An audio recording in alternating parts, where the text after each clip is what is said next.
¿Qué son las plaquetas y cuál es su importancia en la salud? Las plaquetas, también conocidas como trombocitos, son componentes esenciales de la sangre que desempeñan un papel crucial en la coagulación y la prevención de hemorragias.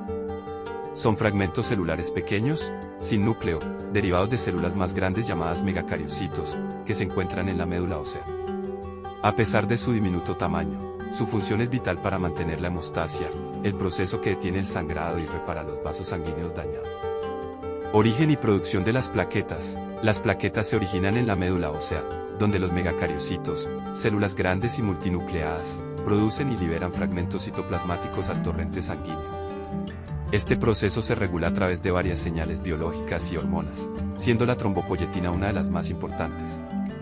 Esta hormona, producida principalmente en el hígado, estimula la producción y maduración de megacariocitos, asegurando un suministro constante de plaquetas en la sangre. Estructura y características de las plaquetas. A diferencia de otras células sanguíneas, las plaquetas no tienen núcleo y son más pequeñas, con un diámetro de aproximadamente 2 a 3 micrómetros.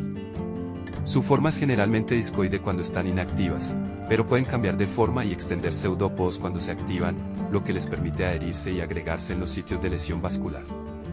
Contienen gránulos alfa y gránulos densos que almacenan una variedad de factores de crecimiento, proteínas de coagulación y otras moléculas importantes para su función. Función de las plaquetas en la coagulación. La función principal de las plaquetas es la hemostasia, el proceso que detiene el sangrado cuando se daña un vaso sanguíneo. Este proceso consta de varias etapas. Adhesión. Cuando se produce una lesión en un vaso sanguíneo, las plaquetas se adhieren rápidamente al colágeno expuesto en el sitio de la lesión. Este proceso es mediado por proteínas como el factor von Willebrand, que actúa como un puente entre el colágeno y las plaquetas. Activación. Una vez adheridas, las plaquetas se activan y cambian de forma, liberando el contenido de sus gránulos.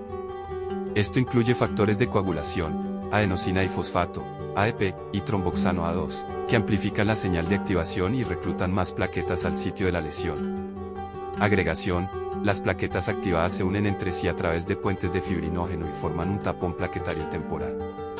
Este tapón inicial es reforzado por una red de fibrina, que es el resultado de la activación de la cascada de coagulación, estabilizando el coágulo y deteniendo el sangrado.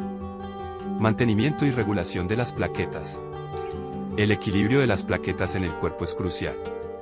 Un número bajo de plaquetas, conocido como trombocitopenia, puede llevar a un riesgo aumentado de hemorragias y hematomas, mientras que un número elevado, conocido como trombocitosis, puede aumentar el riesgo de formación de coágulos sanguíneos, trombosis, que pueden causar eventos cardiovasculares graves como ataques cardíacos y accidentes cerebrovasculares.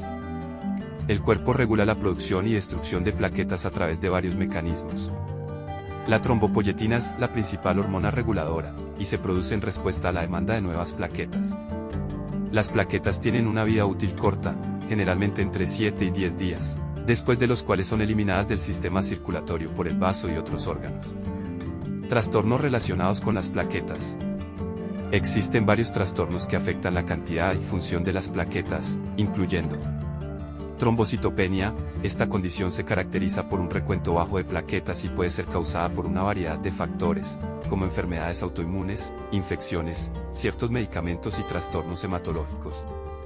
Los síntomas incluyen sangrado fácil, hematomas y petequias, pequeñas manchas rojas en la piel. Trombocitosis. Un recuento elevado de plaquetas puede ser reactivo, debido a otra condición, como inflamación o infección, o primario, debido a un trastorno mieloproliferativo, como la trombocitemia esencial.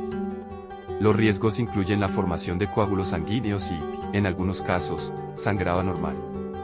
Trastornos de la función plaquetaria. Algunas enfermedades, como la enfermedad de von Willebrand y otras afecciones hereditarias, pueden afectar la función normal de las plaquetas, dificultando la coagulación adecuada y aumentando el riesgo de sangrado.